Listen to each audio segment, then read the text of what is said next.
Hello everybody, this is GamerGar and welcome back to another video of Stardew Valley. For the purposes of today's video, we're going to talk about endgame items that a great majority of Stardew Valley players don't actually utilise to their maximum potentials.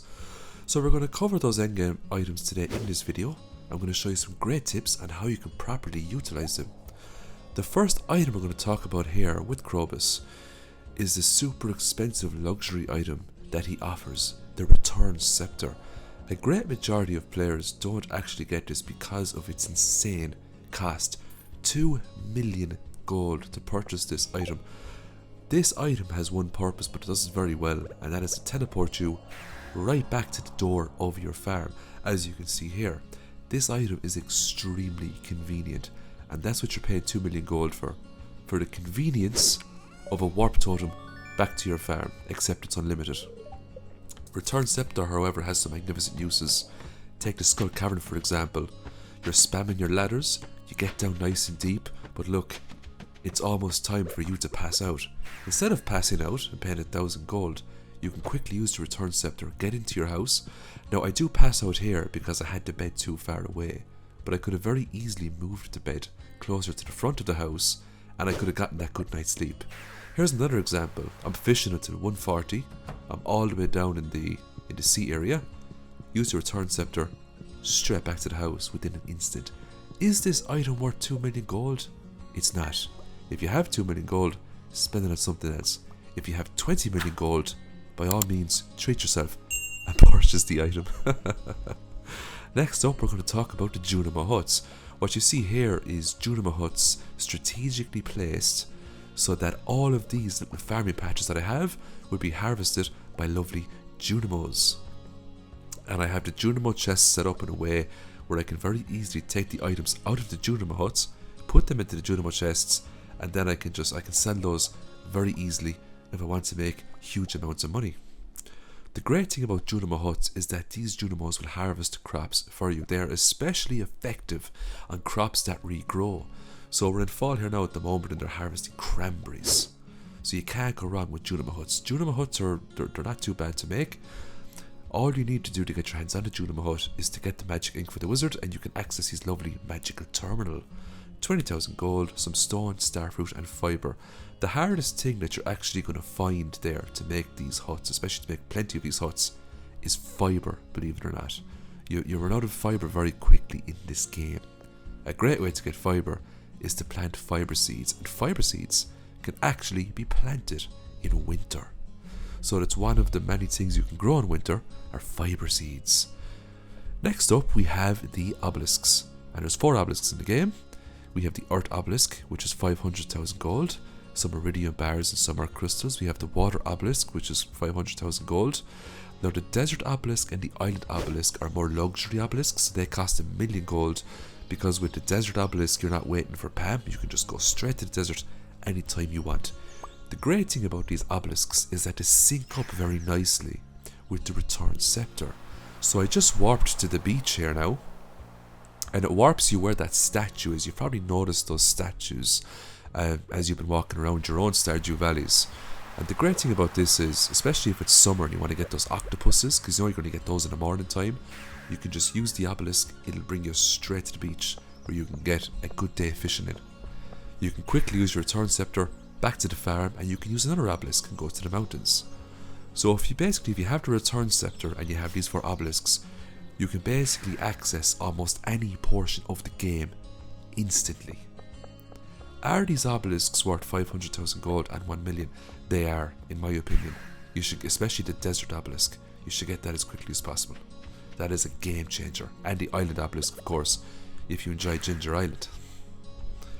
So I just teleported to the desert there and back, and now let's teleport to Ginger Island and we'll see where it teleports us to. So it actually teleports us to a nice location here, because this is a very central location and it's literally right next to your farm. My Ginger Island farm is a bit of a state at the moment. Please ignore it. I will be using it later on though, for some really cool tips. So the obelisks are absolutely worth the cost in gold. They're worth the resources.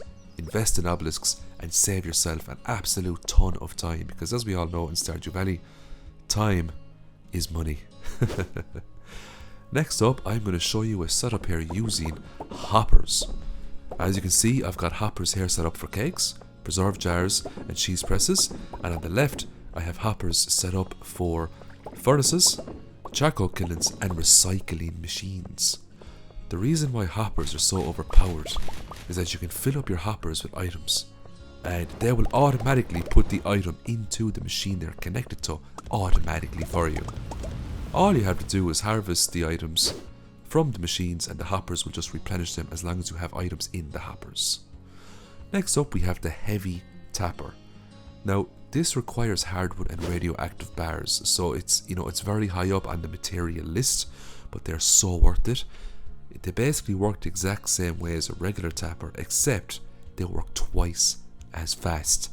If you need oak resins for kegs or if you need syrups for other things in the game, the heavy tapper will see to it that not only can you reduce the size of your tree farm, meaning you can put more stuff in necessary space, but you're also going to get your lovely syrups and your resins twice as fast. Let's have a look at this setup here. As we can see in the quarry here, I have got the pine tars, I have got the oak resins, and I have got the maple syrups all ready to go. I also use wood chippers. This is very underestimated. You can purchase a wood chipper off Robin in winter for I think it's 1,000 or 2,000 gold. You can put hardwood into a wood chipper for 1,000 gold. You can put hardwood into the wood chipper and there's a 96% chance it'll give you between 5 and 10 wood, but a 2% chance it'll give you between 15 and 20 wood. There's also a very small chance the wood chipper will give you back maple syrup, oak resin or even pine tar. And to top it all off, you can even put driftwood into these wood chippers and you can get back between 5 and 9 wood. It's an absolutely amazing machine and you should invest in it. As we can see here, I'm after cutting down some hardwood trees. I put them into the wood chipper and I'm going to get back hundreds of wood. So the days of having huge tree farms are behind us because we're utilising the power here of the wood chipper. It's an absolutely amazing item to have. The reason why I've set this up in the quarry is because the quarry is a really good spot for tree farms. Main reason being you can just take the minecart to the quarry and you're there in an instant. Next up, let's look at the stable. The reason why I'm putting the stable in as an endgame item is because of the fact that it needs 100 hardwood, and that's something you're not going to get your hands on at the start of the game unless you poured all your resources into upgrading your axe to a steel axe. The stable is really handy because it's going to give you a permanent movement speed increase with your lovely horse here. But did you know that your horse can actually go faster? Let's take a triple shot espresso here now and we'll see how fast the horse will go. The speed buffs that you have also apply to the horse. As you can see here, the horse goes a little bit faster, but it doesn't end there. We can take a secondary buff food that also gives speed, and that will make the horse even go faster again. Look how fast we're going now. This is a very good way to get around, especially mid-game, especially if you can't afford the obelisks, if you don't have the luxury of just teleporting all over the place. You can use coffees, triple shot espressos, anything that gives us a speed buff. So I'm going to leave the video there. I hope you enjoyed it. I'll upload the next Stardew Valley video in the next day or two as per usual, so stay tuned for that. I'm in the process of making an ultimate guide to summer at the moment. That should be released in the next few days also, so look forward to that. As per usual, I appreciate you and I hope you have a great day. Bye for now. Thanks for watching. Don't forget to like, subscribe and hit that notification bell to be notified for my future videos. And as always, have a great day.